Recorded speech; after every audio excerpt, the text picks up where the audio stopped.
teman-teman, kali ini aku mau berbagi cerita tentang kehamilan aku. Ini kehamilan pertama aku ya teman-teman, setelah 7 bulan pernikahan.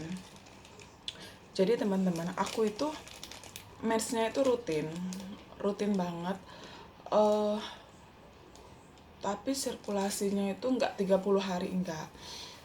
Jadi misal aku bulan ini tuh mens di tanggal 30, itu bulan depan tuh bisa maju, bisa di tanggal 28, bisa di tanggal 27, atau tetap di tanggal 30, tapi aku nggak pernah telat. Jadi selama hamil itu aku itu benar-benar yang baru 1 kali test pack. Itu karena benar-benar kayak hamil kali ya gitu. Pasti kalau teman-teman yang baru-baru nikah tuh ngerasain banget deh rasanya, hamil nggak ya gitu. Cuma itu aku sekali banget test pack, dan setelah itu tuh aku nggak pernah test pack lagi karena memang nggak pernah telat mens. Jadi di bulan Agustus itu aku mens itu maju, yang biasanya tanggal 20-an itu aku mens itu di tanggal 15 atau 18 tuh aku lupa. Tanggal mens tuh bener-bener nggak pernah aku ingetin, nggak pernah aku apalin, nggak pernah aku catetin, karena memang aku tuh nggak pernah telat mens gitu. Mensku tuh bener-bener teratur gitu. Jadi aku itu nggak pernah terlalu perhatian dengan tanggal mens, itu bener-bener nggak pernah gitu. Yang penting aku tiap bulan mens, sudah itu aja. Memang niatnya sama suami itu kan lagi corona nih, niatnya nanti kalau kita tahun ini belum dapet anak, tahun depan yuk kita coba promil sambil tunggu corona ini, mungkin udah hilang gitu kan. Jadi kan kita nggak terlalu takut untuk bolak-balik ke kamar, kita nggak perlu takut untuk bolak-balik ke rumah sakit. Terus waktu September itu kira-kira tanggal 5 itu aku demam. Aku itu paling sering banget demam karena memang punya tipes kan. Itu aku demam, ya demam enggak yang tinggi, enggak, cuma itu kerasa demam gitu. Tenggorokan kerasa sakit. Terus kan aku kan memang selalu ada Sanmol karena memang paling sering demam. Parastamol selalu ada. Jadi aku minumin Sanmol, kok nggak sembuh-sembuh gitu. Terus aku minta sama suami untuk tolong dong beli amoxicillin gitu yang dosis tinggi gitu, karena memang di masa pandemi ini, di masa corona ini, takut banget mau ke dokter tuh, takut banget gitu. Takut kalau tiba-tiba positif, atau tiba-tiba tertular sama yang lain, namanya kan badan lagi nggak fit. Itu bener-bener parno gitu, kebayang harus isolasi lah, harus inilah, harus itu. Aduh, kayaknya bener-bener parno. Jadi minum obat sendiri aja gitu, karena kan memang kondisinya pun nggak yang parah-parah, enggak, memang demam, cuma demam dan sakit tenggorokan aja. Terus udah kan minumin Sanmol, minumin amoxicillin, minumin obat radang tenggorokannya hilang, tapi demamnya itu masih datang lagi, malam tuh masih datang lagi demamnya. Terus akhirnya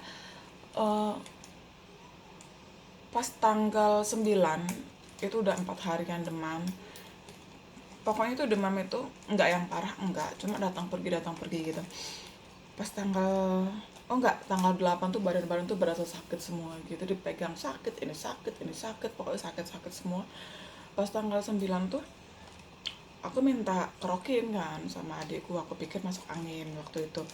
Terus kata adikku, aku nggak berani kerok perut, nanti takut taunya lo hamil katanya gitu.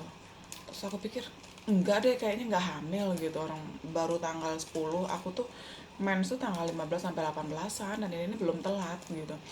Terus pulang dari kerokan kan itu malam, aku kerokan itu malam. Jadi pulang dari kerokan tuh aku mampir apotek, coba beli test pack. Beli tuh test pack 1. Pas pagi-pagi itu aku tes samar itu garis 2. Aku tanya adikku kan, adikku udah married tuh, udah punya anak 2 dan lebih pengalaman lah gitu. Dek, kok test pack kok garis 2 ya, tapi itu bener-bener samar banget.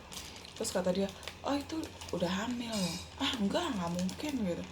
Terus oh sini gue beliin lagi, katanya dia beliin lagi test pack. Nah itu lebih agak kelihatan, cuma masih samar banget. Aku tuh sampai chattingin beberapa teman, aku kirimin, oh itu hamil. Enggak, tapi gue belum telat mens. Ya udah lo tunggu aja deh sampai mens lo datang gitu kan. Tapi ini test packnya, ini test pack yang pertama, ini yang bener-bener nggak kelihatan, bener-bener nggak kelihatan. Tapi kelihatan sih, cuma kalau di kamera nggak kelihatan. Terus tuh pas tanggal 10 itu, pas tanggal 10 kan aku udah gak sabar tuh, aku ajak suami ke dokter. Akhirnya aku ke dokter Fajar. Aku kan ada di Lampung. Nah waktu itu aku ke dokter Fajar Irianto, spesialis kandungan kan. Nah dia ada praktek di Apotik Kimia Farma. Jadi waktu itu kan ditanya mau apa, ya aku bilang aku udah tes pack, udah garis 2, masih samar sih, tapi aku mau cek deh gitu beneran hamil apa enggak. Nah itu pas tanggal 10 pas tanggal 10, no, pas tanggal 11 September. Nah itu aku belum telat mens, belum. Pas dicek, di sana aku di USG. Di USG itu ini hasilnya, ini hasilnya. Dan ini tuh, nih bisa dibaca di sini, ini nih belum tampak, jadi belum kelihatan. Jadi dokternya bilang ini sih belum ada tanda-tanda kehamilan, bahkan penebalan rahim juga belum. Pokoknya belum ada tanda-tanda kehamilan gitu intinya. Terus aku bilang kan dok, aku udah tes pack 5 kali, dan 5-5-nya itu garis 2, walaupun samar tuh garis 2. Tapi memang aku tuh belum telat mens. Nah terus dokter bilang itu biasanya nanti seminggu setelah telat mens baru kelihatan, USG baru kelihatan gitu.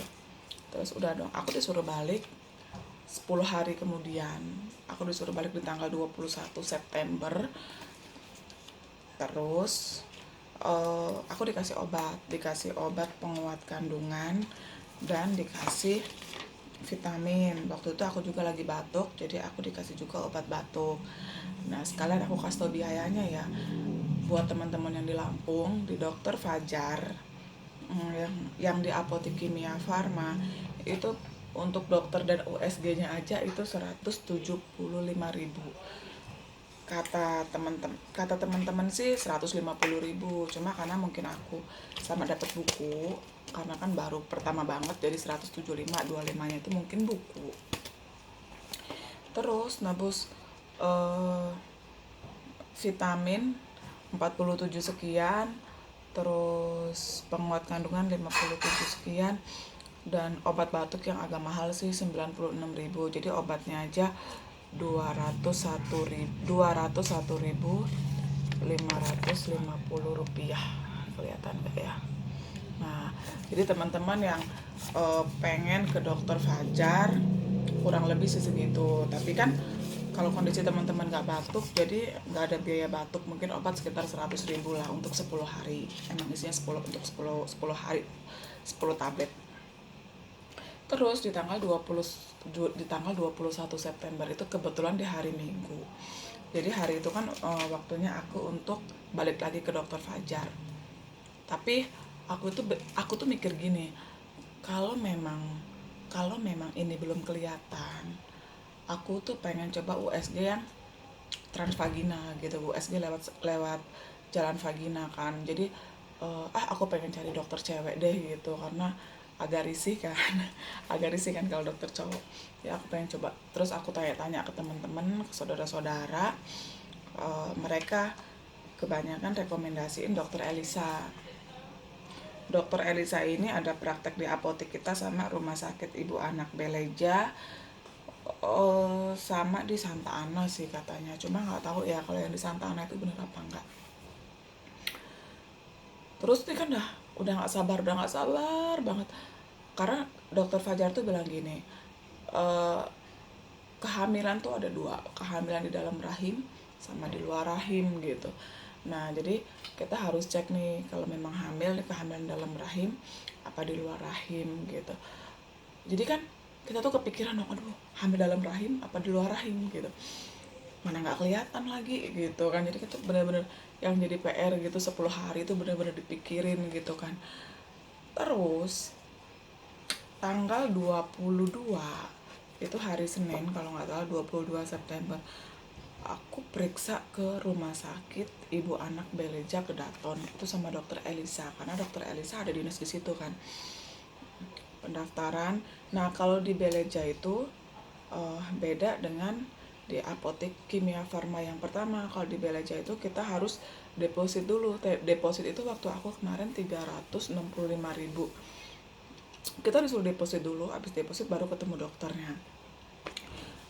Aku kesana pagi, pokoknya nunggu sekitar mungkin 1 jam atau 1 jam setengah, aku nggak tahu, nggak terlalu perhatian kan aku udah deg-degan tuh, udah agak demam, udah panas dingin, deg-degan, aduh hamil nggak ya, di luar kandungan apa dalam kandungan gitu, yang dipikirin itu aja kan. Ini parno karena masih kehamilan pertama tuh masih bener-bener blow on banget gitu. Terus pas masuk, udah kan masuk ruangan itu, kenapa kata dokter, ini dok mau cek gitu karena aku tuh udah tes pack tapi kok aku tanggal 10 kemarin USG belum kelihatan gitu. Terus nah tanggal 22 September itu kan aku berarti hitung-hitungannya udah telat men sekitar seminggu. Ya telat men sekitar seminggu. Di dokter Elisa itu aku di USG lagi, USG di perut ya, di USG perut, dan alhamdulillah udah kelihatan kantongnya ya teman-teman. Kata dokter itu, ini benar hamil katanya, ini dia lagi bikin rumah kata dia gitu. Nah tapi janinnya belum kelihatan, ini usia kehamilannya di sini ada teman-teman 5 week 2 hari gitu, 5 minggu 2 hari kata dia usia kehamilannya. Nah nanti ini kan janinnya belum kelihatan, nanti 2 minggu lagi, 15 hari lagi aku tuh disuruh balik lagi, jadi untuk dilihat janinnya berkembang atau enggak gitu. Nah mudah-mudahan janinnya berkembang ya teman-teman, minta doanya. Sebenarnya agak khawatir sih karena kan ada yang orang yang mengalami hamil kosong BO kan, ada yang bilang masih mungkin BO gitu-gitu, jadi masih agak kepikiran. Tapi mudah-mudahan aja ini kehamilan yang normal, semuanya bagus, berkembang bagus. Pokoknya ini benar-benar berharap banget. Bismillah, sebentar lagi tanggal 5 Oktober aku balik lagi ke dokter. Kemungkinan aku masih balik ke dokter Elisa karena memang pengen cari dokter cewek dulu sih, karena kan lebih enak ngobrolnya. Terus nah buat teman-teman yang pengen konsul ke dokter Elisa, kurang lebihnya biayanya segini. Karena aku baru pertama banget kan pendaftaran sama bikin kartu pasien, dikasih kartu pasien.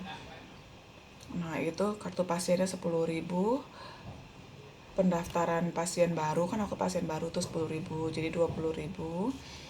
Terus tuh untuk konsultasinya dia memang lebih mahal dari dokter Fajar, dia 300.000.